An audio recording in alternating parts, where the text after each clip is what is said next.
Hey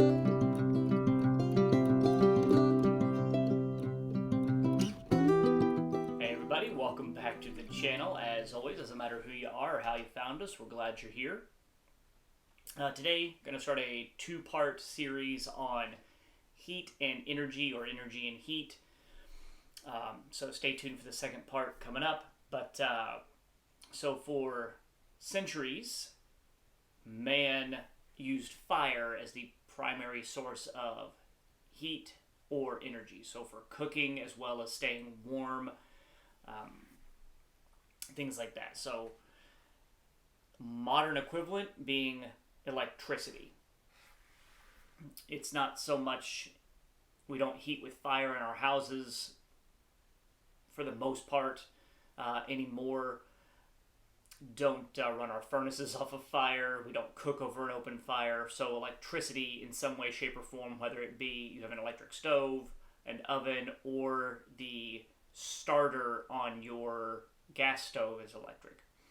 So when you're thinking about building resilience, having to deal without electricity, when that goes away for any reason, natural disaster, man-made disaster, you want to have a plan in place to deal without having electricity.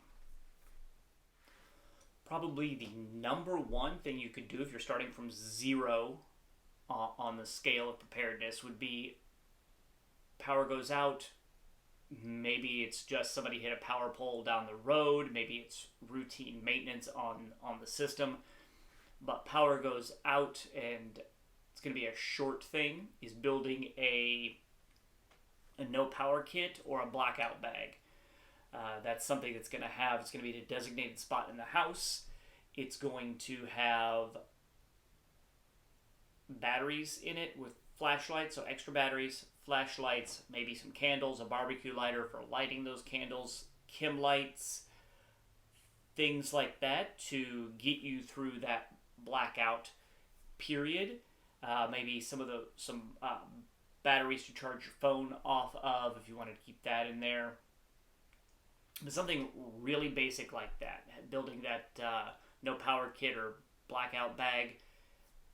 Make sure everybody knows where it is in the house. That way, power goes out, no worries. We're going to get through this short temporary issue with no power, if that's all it is. Moving into beyond just the power being out for a few hours, what if we're talking days or weeks? Would be having a way to cook food. So you'd want to have like a camp stove with the appropriate fuel. I think we talked about this is where you're going to overlap with some of your other areas of preparedness. So food and water, having a way to prepare that food, if you can't rely on the electricity, it's going to be crucial. Maybe you have an extra propane cylinder for your propane grill. That way you still got a way to heat and cook food so that nobody's going hungry and you're not just having to eat cold food depending on how long it's going to be out. Something else I would mention here, if you live in a colder climate, something that you may essentially pair with that blackout bag would be a winter kit, winter survival kit, and a plan, having a plan. If you live in a cold climate, you rely on electrical heat. If that power goes out, you could be in serious trouble, especially if it's going to be out for more than a few hours or a day. So winter kit would include things like blankets or sleeping bags. So heavy blankets, sleeping bags. Maybe some hand warmers. Hand warmers you can pick up from the sporting goods store, even at Walmart. Stuff those in your pockets, ways to keep warm. Extra hats.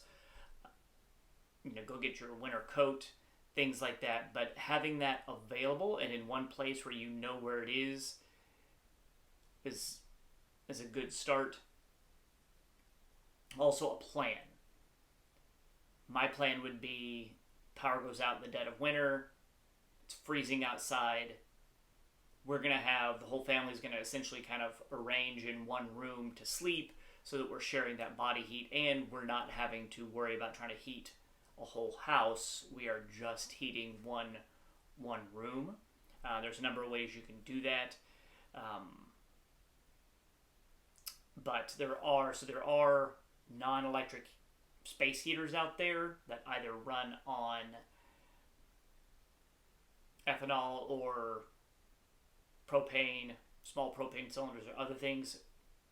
Check and follow the manufacturer's recommendations and everything on those. You don't want to get yourself into a situation, make it go from bad to worse by misusing that. So definitely check those instructions, but they are out there if that's something you felt comfortable and wanted to utilize and take responsibility for. Extra items to consider having on hand for when the power goes out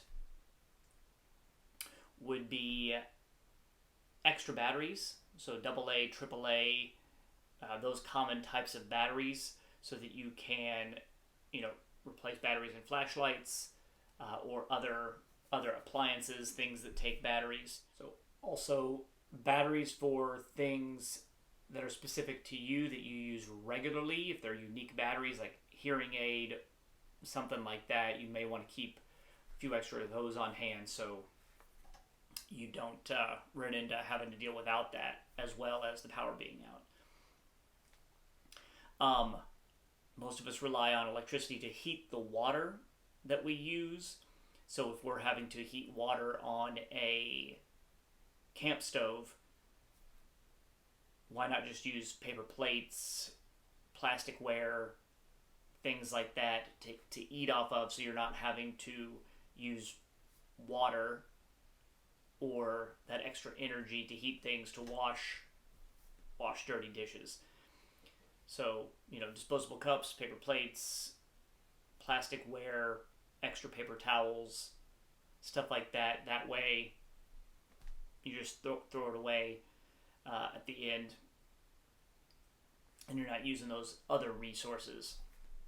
All right, guys, one of the next big steps that somebody may take as far as energy preparedness would be to buy a generator. Now, that's a pretty huge topic, as they come in. There's tons of choices for them. How do you pick the right one? Reviews, brands, all that kinds of stuff. We're going to cover that in another video. That's where part 2 is going to come in. But the first part here is just about that. I try to make these videos a little shorter so that they're more easily digestible. You're not sitting around for 30 minutes waiting for me to get to the point about something that's later in the video. So tune in for the next one, where we're going to cover generators, how you may go about picking one, and some other considerations for if the power goes out. All right, see you in the next one.